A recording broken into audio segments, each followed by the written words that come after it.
Good morning, Westlake. Hi, I'm Dean Kapica, and with me, James Sirico. and this is Lunch Break. Now, James, I think today we're talking about Bitcoin.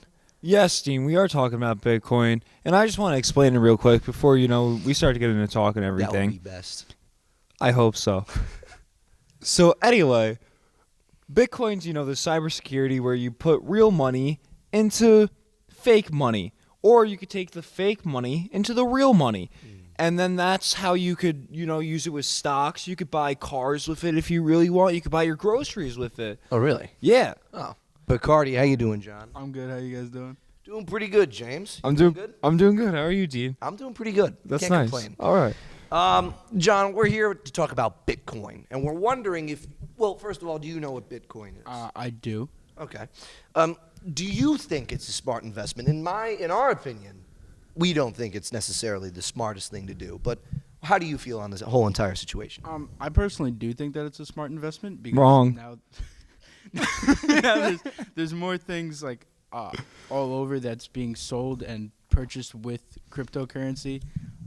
Like for example, Elon Musk, he's making Teslas available through Bitcoin. So I feel like it could be a pretty smart investment, especially Well, the way that John, me and Dean actually have a question that we've been talking about for a bit. So what about the security though? Because Bitcoin has been hacked like 3 or 2 times, and people actually have like fluctuated the currency and everything. So how do you feel about that and the currency, or like how are they going to keep the security? Well, I mean, I think it's all just part of the risk of buying it and like the chance that you got to take, because I'm sure that they've worked to fixing that and to stopping it from getting hacked.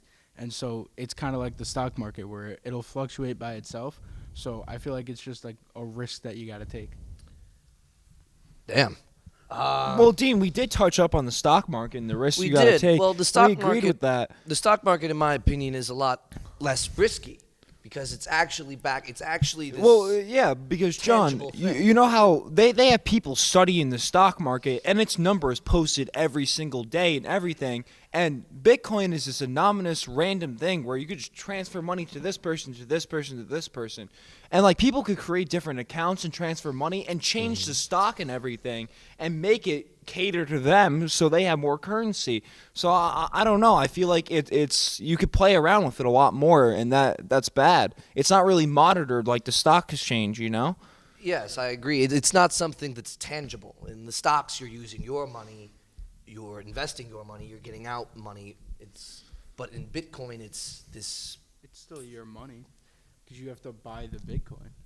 Well, yes, you but put money into the Bitcoin. Yeah, but it's like that virtual money, like Yeah, it's but as the Bitcoin raises, then you gain more money. So it's essentially like an internet stock. But what stops them? Because you can't hold that actual Bitcoin in your hand. So what stops them with being like, hey, that's not your money. We don't owe you anything. Like they don't have to give you the money. it's all virtual. That's the thing.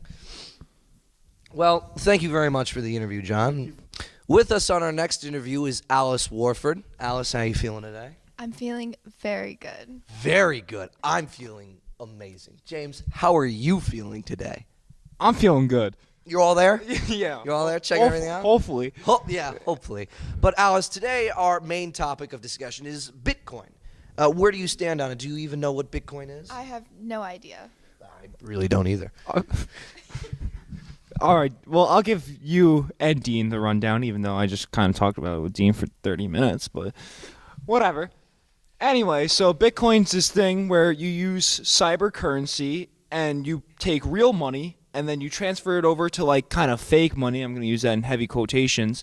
And then you could kind of trade with people with it, and you could buy things with it. Like John said, you could buy the new Tesla if you really want. You could buy your groceries with it. You could buy anything you want. And you kind of just get to trade with people, or you just buy things, and then it fluctuates like a stock market, kind of. That is stupid. We already have a stock market and a currency. I agree.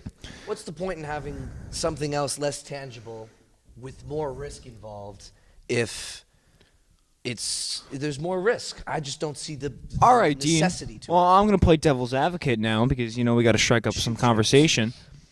The stock market, when it first was what about the Great Depression? That, boom, just plummeted down. So, if anything, they're trying to work to the point where it's going to be this stable, nice, good, stock exchange that people are going to use in their everyday life. So you think they're actually working towards making this a legitimate thing? I think it's already a legitimate thing, but, of course, when you first start something, there's going to be some, tweaks you're going to have to make. It's common sense, no one's perfect. Oh, yeah, I get that, but I feel like we're dealing with an unknown presence. Like I said, we have no idea who created Bitcoin. We have no idea the amount of money that is even in Bitcoin. Well, Alice, how do you feel with what I just said, Because I don't want to talk to Dean. I want to talk to you because we're interviewing you. Well, it's kind of a slippery slope. Like, it's kind of dangerous. Like, you're pouring so much money into this one thing, and, like, if you don't even know who created Bitcoin, then it's kind of... And, like, didn't it get hacked, too? Mm-hmm. Yeah. They lost $460 million due to hacking. But Yeah. last December, Merry Christmas. Happy Hanukkah. That's true. Last December, one Bitcoin was 11 grand. So I don't know. That doesn't seem like a slippery slope. If anything, that's a steady incline. $1 was equal to 11. No, one Bitcoin dollar was equal to 11 grand US. Oh, okay. So I don't know.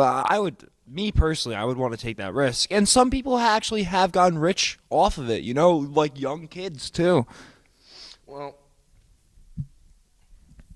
despite all of that, the scary thing is that this is people's money we're dealing with. Mm-hmm. And there's not that many people that are rehearsed on this topic.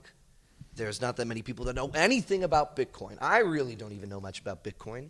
Alice doesn't know much about Bitcoin. I don't know a lot about Bitcoin. In stocks, you have people that are educated and know how to invest properly. Mm-hmm. I just feel like that we are not educated properly enough to invest in Bitcoin responsibly. That's true. Yeah, I'll agree with that though. I just think it's gonna take some time, and then when people get used to it, because I feel like this is a new era, honestly, because we have the stock exchange. Now I feel like we're gonna have all these weird websites that people are gonna be using and stuff. Because like I've talked about it before, like Venmo, people use Venmo a lot, and like those other apps where you just pay people through the internet and stuff, like Uber Eats and stuff. Mm-hmm. You're not giving them actual money. Usually you can, but you're transferring money over to them, and then they bring you food. So I feel like this new virtual age is really gonna take part and maybe create something good or bad. Well, how do you feel about the new virtual age? It kind of scares me, to be honest. Like, there's nothing there. Like, the cloud concept, Yeah. I agree. I feel like there's nothing that's tangible. Yeah.